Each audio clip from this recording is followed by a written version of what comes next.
Hello and welcome to the Dreaming and Doing podcast with me, Nicky Raby. I'm an actor, coach, writer, speaker, podcaster and a mum. And in my coaching work, I work with creatives, personal brands, freelancers and small businesses. In my podcast, I talk about success, but not in a traditional sense. I have conversations with those who have built a business from something they love or who have made a pivot in their career. Also those who have built a brand or a job that maybe didn't exist when they were at school, and they found a way to monetize their skills, talents and expertise. I've spoken to loads of incredible people, coaches, designers, journalists, app creators, magazine editors, bloggers, content creators, authors, and all-round movers and shakers.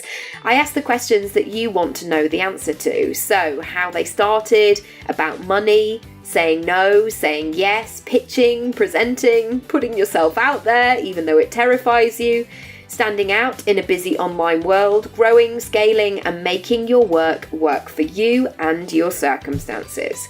The show notes are always at nickyraby.com/podcast and the conversation continues across social media, often on Instagram, my favourite platform, at Nicky Raby. Thanks so much for listening. It's great to have you with us.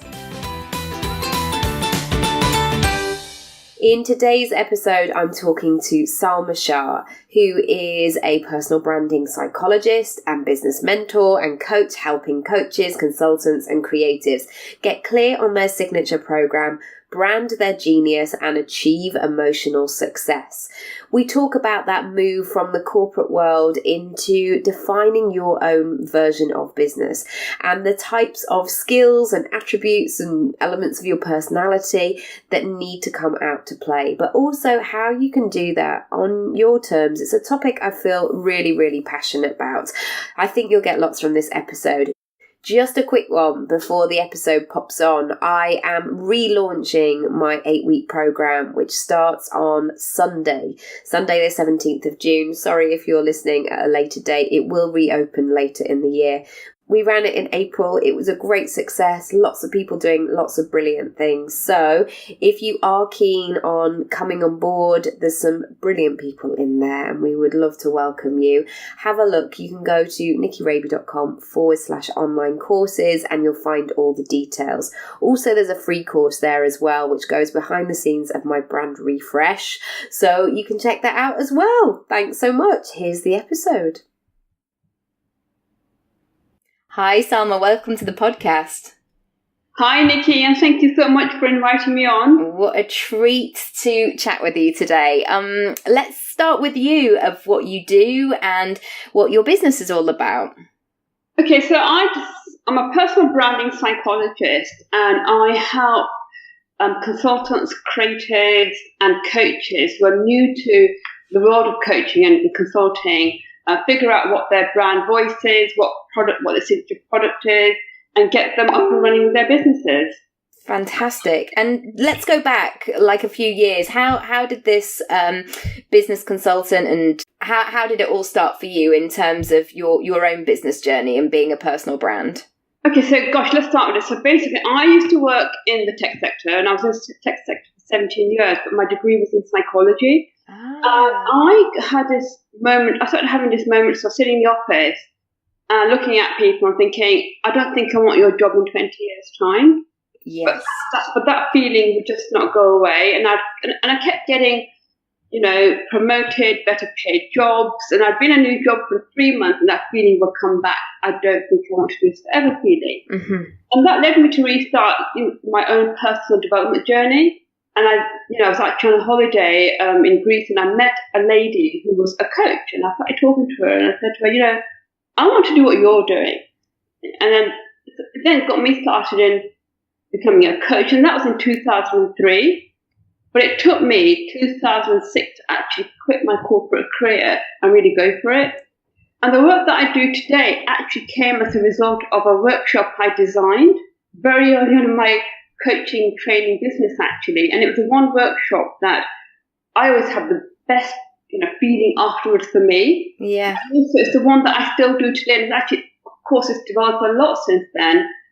But what I found was that, I'd say 4 or 5 years ago, people started saying to me, I want to do what you're doing. How did you get there? It was time for me to really now start helping younger coaches and consultants who are starting off where I was while I was still in corporate, who are either have made the transition or about to make the transition, to help them figure out what their brand is, what their product is, who they are, what their voice is, and really to help launch them. Fantastic. What are the common strands that you find that people struggle with when they're moving into setting up their own gig online and being who they are online? Online. I think online is it's full of FOMO. It's full of anxiety. I think very often people who are coming out of corporate careers still often have a corporate voice. Right. Yeah. That voice and really being yourself again. You go on any social media platform and there'll be people with thousands of followers and you've only got 100, and there's all sorts of fear, overwhelm, and then also people just come out of corporate life. They're often not that used to really being themselves completely, and that's also a transition path they go through. And also people thinking, oh, what if my old colleagues see this right now? What if my friends see the whole bunch of stuff going on? And it takes a while for people to really figure out, do you know something? This is who I am. This is what I want to say. I'm going to keep private, but this is going to go out there. I don't care what anyone thinks anymore.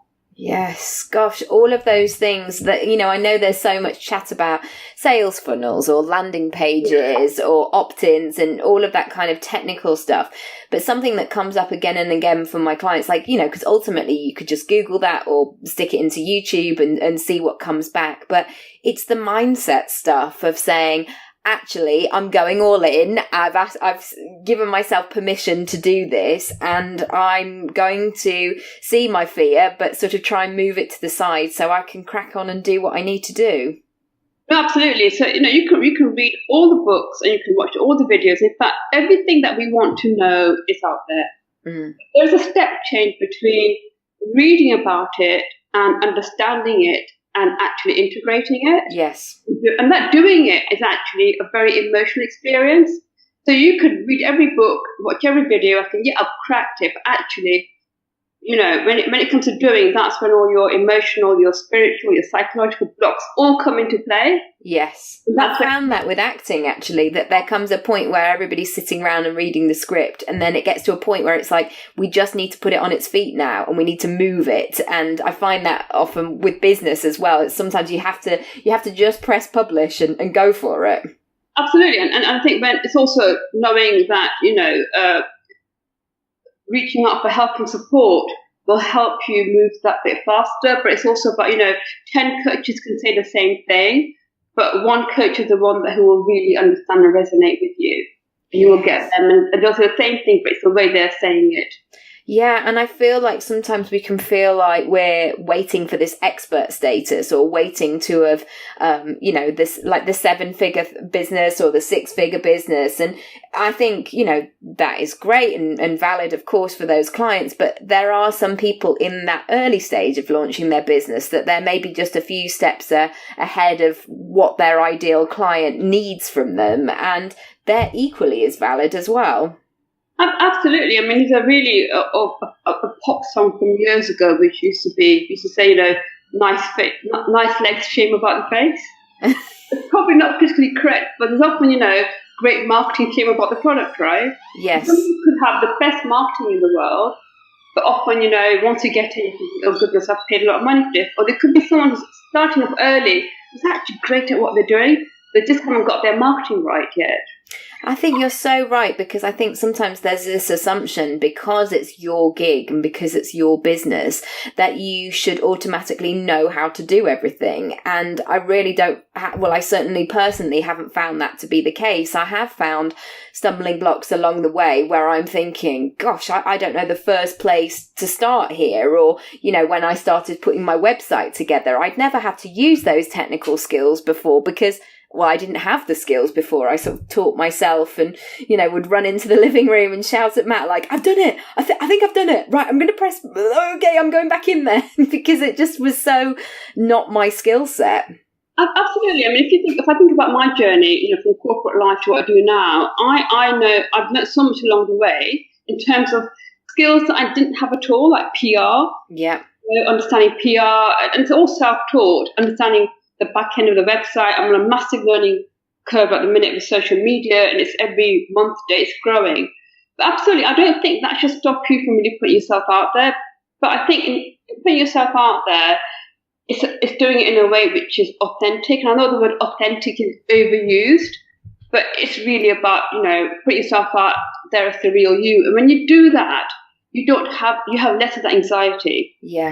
You're just being yourself. It's when you are putting yourself out there and you're trying to copy somebody else, even if it's subconsciously copy, that the anxiety starts to sink in.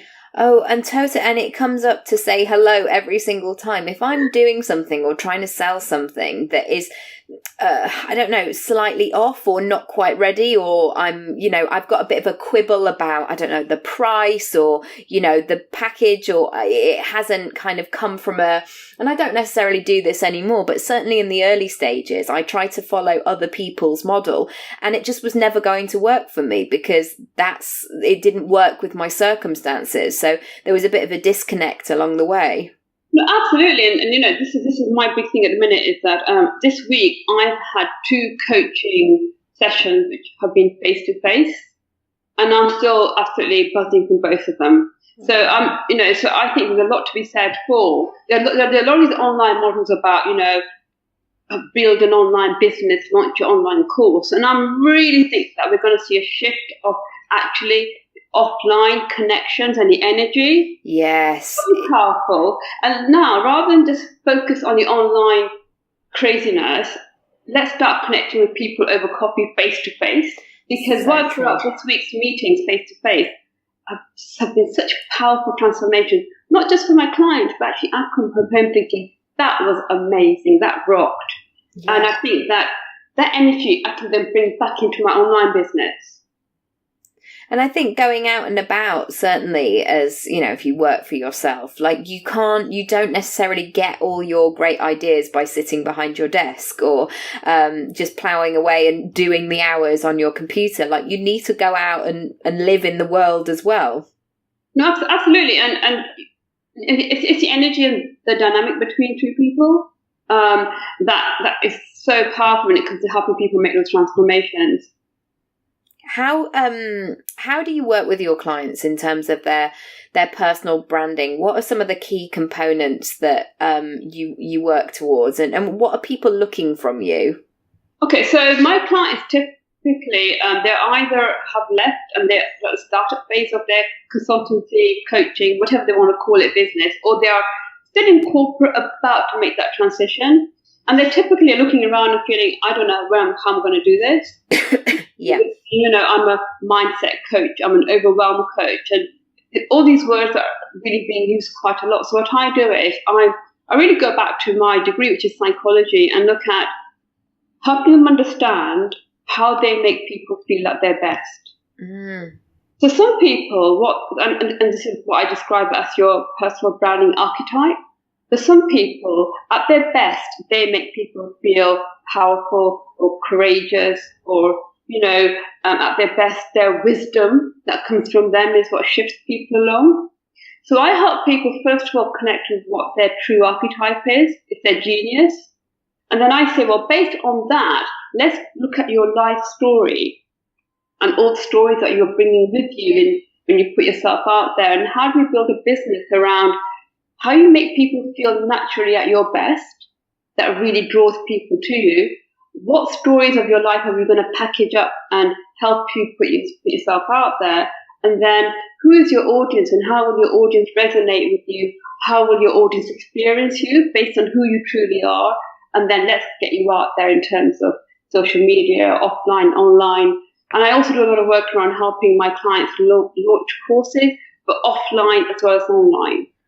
Amazing. Yeah, I think all of those sort of skills are so needed. And sometimes until you get to that point, you don't realise that actually you need support. I did a couple of workshops for digital mums around imposter syndrome, and I was totally teaching the lesson that I need to learn on a regular basis, because I used to think that, you know, it would only be the beginning bit of business that would be really hard, because, you know, once I'd made X number, or once I'd got so many followers or so many clients, then everything would be okay. But actually, it is that new level, new devil type situation every step of the way, that I didn't realise that I just needed this toolkit to keep tapping into. I think the devil is the right word, because, you know, as soon as you hit one goal, or you hit another block, you know, Yeah. I've been working for myself since 2006. In that time, I've had a daughter, moved house, lost a parent. You know, life has not stopped happening. Yeah. Okay. On top of life, you're building a business. And I'm not from a background of entrepreneurs. I'm from a background of humble immigrant parents that worked really hard and achieved a lot, but they were not entrepreneurs. So for me, also humble background means that we didn't have an awful lot growing up. Yeah. For me to say goodbye to company car, pension, package, you know, this basic bonuses, all that was really hard. Yeah. Because there's a real issue around security, money mindset, blah, blah, blah. And that to me is an ongoing journey. Yes. But on top of that, there's, you know, fear of rejection, all sorts, you know, as soon as you kind of sort one thing out, something else. Yeah. And personally, I'm not beginning to really enjoy that process. Okay, come on, what are you going to send my way next? Yes.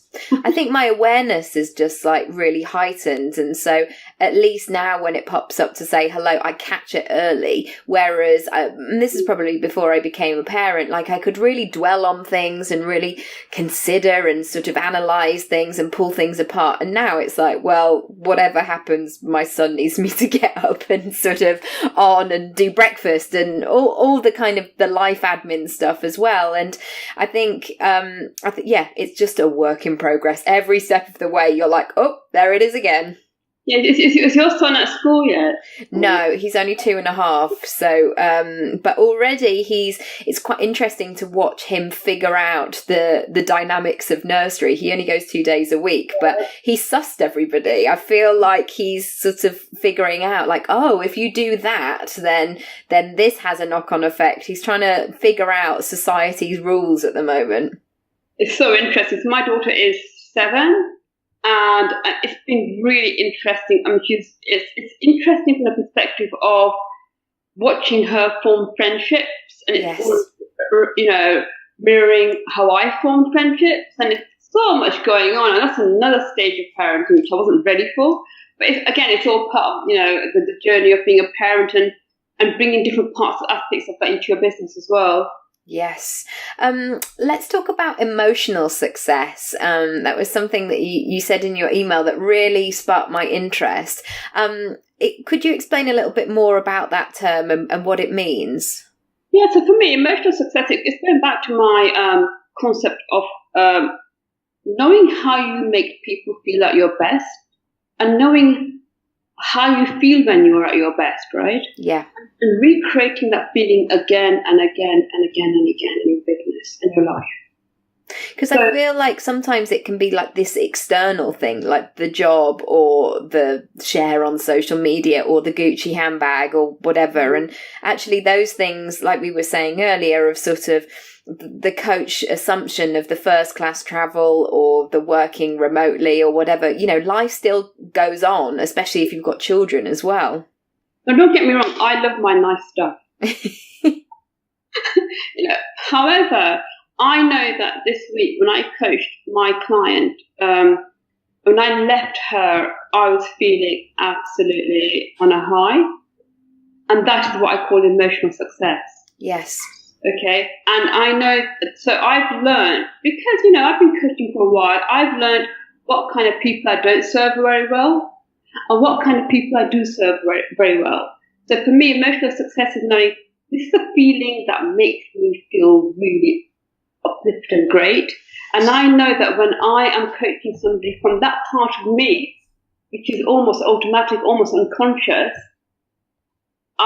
it's the feeling I just want more and more of, and therefore, how do I get myself in a position where I'm always working in this kind of state for me? Yes. And have you really found the power of that? Because there have been times where it's been the opposite, where you've been in situations where you're like, oh, I think I'm in the wrong room, or these are not my ideal clients. Oh, yes. Let me start with Oh, good. I'm not the only one. That was really quick, wasn't it? Oh, yes.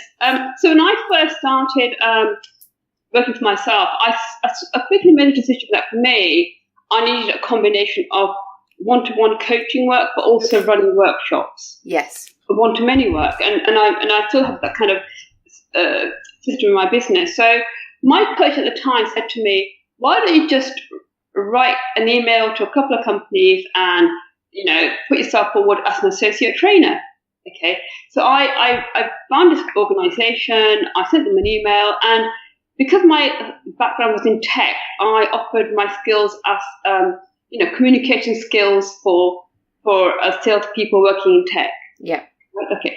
And they called me for an interview 24 hours later. So I've got on the train all the way to Winslow, which is quite far from London. Had an interview and said to me, "Okay, when can you start? We're going to give you some work." Anyway, so I started, and I was training their graduate sales people who are going to be working in tech companies. Now, and actually, I did work for them for 6 months, but these were 26-year-old, mostly men, boys, high testosterone, egotistical, and I was hating doing that work, right? And basically, I soon realised that I do not serve at my best. Very aggressive. Yeah. Young in life, pretty young in career, ballsy guys who are not ready to hear my wisdom quite yet. And I know that when I'm at my best, I'm coming from this, inner wisdom, very intuitive, but also very practical and pragmatic. Yes. They probably found my inner wisdom stuff a bit too lofty because they're not ready yet. Right. And I'm not being judgmental, it's just how it was. Yeah. So I learned that because initially I did try to go back and sell back into tech a lot, but what I realised was that I do not serve certain people very well. But having said that, I now do have a training business which is called Soft Skills for Tech. But I've totally, in that business, niched down with exactly who I do serve well in tech. That's so good. And I think also there's this pressure to kind of just get your first paying client or just get the money through the door. And I think, yes, that is important to a certain extent, because once the money starts to come, you know that it works and you know that you can do this. But I think sometimes people stay in the mindset of, oh, well, I don't mind for way too long, rather than being really deliberate about saying, actually, this is the way that I can really serve. And this is, I know I did it I was coaching quite a lot of actors and helping them with letters and pitching themselves and things like that. But ultimately what I didn't want to do is just give how to write a letter in 5 easy steps. For me, there's a much bigger message or mission that I'm here to do. And it took me a long time to really tap into that. Absolutely, and then because I talk about emotional success, you have taken a leap, working for yourself, but you are not being emotionally successful because you're not feeling great about doing that kind of work. Yes.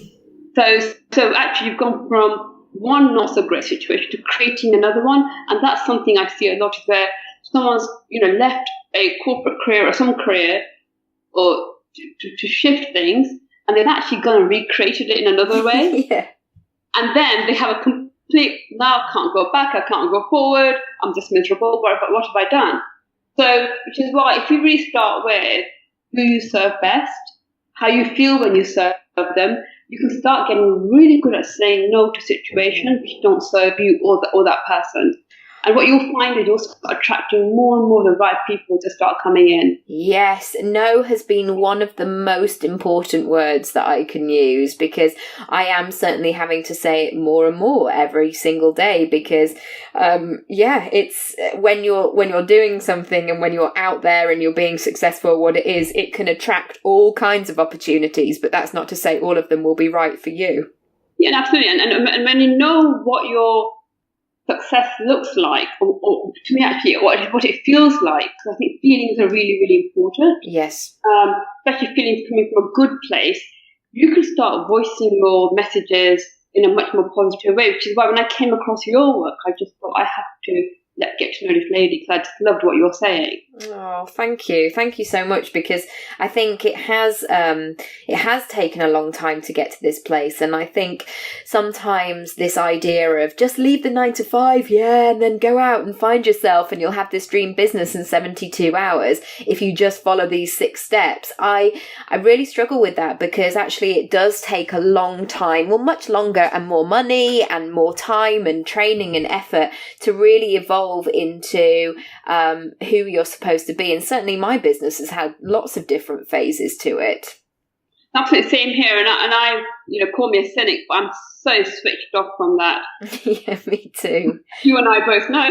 I just kind of so switched off from that. 6-figure over 24 hours and drinking champagne in Paris with your LV handbag. Again, I love my handbag, but it's just, there's so much noise out there, and I feel very frustrated, because often they do suck in a certain vulnerable type of person. Yeah, because all of that is lovely, of course. I do those sort of material aspects, and I really want to build our dream house one day and all of that sort of stuff. Like, I do have big dreams, but also I need not to be stressed, and I don't do my best work in the world when I'm worried about money or overstretching myself in any capacity, really.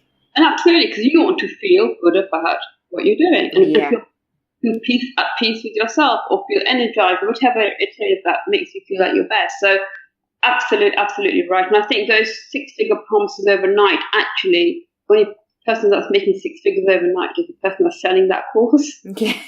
Yeah, quite exactly. That it's like, well, I haven't actually done it until you all signed up. In terms of the way that you've built your business and your life, what have been the really great things that have come out of your shift? Because I guess it was one of those things that you could have quite easily stayed where you were and what you were doing, because as you mentioned, you had that security and that sense of, well, this is what I do and this is what I've always done. What surprised you along the way in terms of the benefits?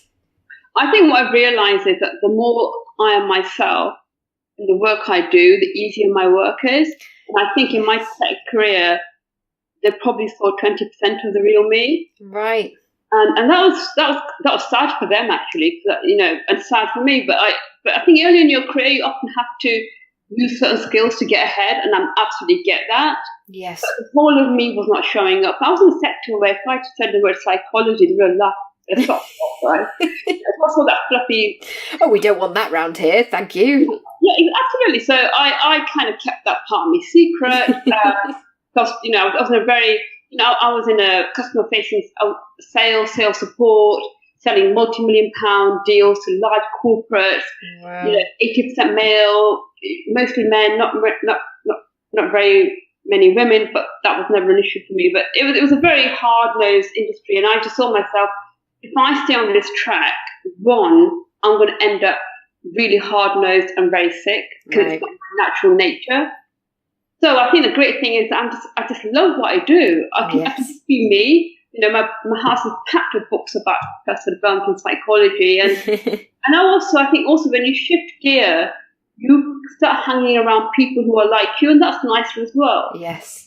And along the journey, you will lose some of those people, but some of those people have come with me as well. And it's quite interesting. Sometimes my old colleagues will spot me on LinkedIn and say, "Hey, Salma, I really love what you're doing now." And I need some because I'm losing my mind because I haven't moved on. That's what's usually behind it. How did you do it? Okay, well, let me tell you. Yeah. And, people come out the woodwork, don't they? Because I think sometimes we're conditioned to think that we should just be grateful for what we have, or, well, you've got the large salary, so who are you to think about that you can have anything else? And actually, we're in a great time right now, especially for women as well, that we can do lots of things. We're multifaceted. We're brilliant people. Yeah, and the other thing I really want to mention actually is that this happened to me, is that, and I see it a lot in my clients as well, is very often they're about to leave and they don't. Yeah. And then what they do is self-sabotage. Yes. And I did that. And I've seen lots of people do it. And what I did was I took a really awful job. I got headhunted into it. At the interview, my gut feeling was, it's not on my LinkedIn profile, so you're not going to find it. At the interview, I had a really awful feeling about the person interviewing me. And I went against instinct and I said yes. Within weeks of joining, I hated that place, and I started getting really. I'm not a crier type of person, but I found myself coming home and I was in tears. I was thinking, I don't want to work for this person. It's actually somebody who was bringing up older issues of, people, personality types I'd never dealt with before. Yes. There was stuff, and I knew what was going on, but I couldn't handle being around that kind of person again in my life. I'd said goodbye to that kind of person. Gosh, that's so interesting, because I think we are, we feel, I was so relieved to leave school. I remember that kind of, so many people were crying in the playground after we'd done our GCSEs, and I was very much of the mindset, like, I am so done here. Yeah. Laters, everybody, because, my work is done, literally. But, it's interesting when you face these things again and again, like a little test along the way. Yeah, and I think for me, it was taking that job was pure self-sabotage. And then once in it, when it wasn't working out, I quit in a day and just left. And I thought, I don't care. This is somebody who I'm really cautious about security. I just thought, you know what, I'm not putting up with this from anyone anymore. Yeah. And I walked out at 3 months, and then I had a massive kind of, what have I done? But not at leaving that job, but then I had a real period of, should I go back into tech? And eventually, yeah. What now? Then my coach said, look, why don't you just write an email to some companies and just do it? And I did it, and it worked. So, but I see a lot of self-sabotage, because very often, most of us are too scared to take that leap. Right. But what was good about it was that because I'd been working as a coach almost for a couple of years before I made the leap, I was preparing it all the time. I was prepared for it. Yeah. And I've realised actually when you're in it at the time, when you're in those tricky situations, or when you're feeling a bit blubbery in the toilets, or just like not, again, that thing of not the best version of yourself, it can be really hard to ever believe that this is going to come back around and actually be, as my mum would say, character building. It's sort of one of those things. But actually, when I've been down on my knees kind of at the end of my rope, those have been the lessons that I look back on and go, oh, okay, right. Well, I came out of that, and that surprised me. And actually, it's not going to be bad like that again. So come on, let's do this. Absolutely. And I think it's a combination of putting yourself out there, but also attracting things effortlessly. Because, and that's when the business started. It just started to happen. I always take action, but I let go of the outcome. Yes, yeah. Oh, that's so good. Absolutely. In terms of going forward, where would you like to be in 5 years' time? Well, I'm working on a book. Yeah. Oh, brilliant. So I'm really excited about that. I just see myself doing what I'm doing today, but on a much, much bigger scale. Multiple streams of revenue, working on that. Just more and more of what I'm doing today. But I want to help more and more people, escape the rat race, launch their businesses. But I want to see people do it from a place of power rather than a place of fear. Yes. And also I want to see a shift for others where they are, no longer chasing that million overnight success, but understanding what works for them, that truly works for them. So good. So good. And if people want to come out and find out more about stuff that you're working on or come and connect online, where should they go? So I've got some lovely freebies. And one is a 5-day free course on dreaming to doing. So if you're at the cusp of not being sure where you want to go next, a lovely course which will just help you figure out what you want to do next on dreaming to doing. Brilliant. Well, if you want to share the link, I'll have a look in the show notes and you can find it there and go over and say hi. And what's your social media? I'm mostly on Instagram. Me too. I love Instagram. It's called the Salma Shah. And I'm also on Facebook. I've got a Facebook group as well. Fantastic. Well, I'll add all of those into the show notes.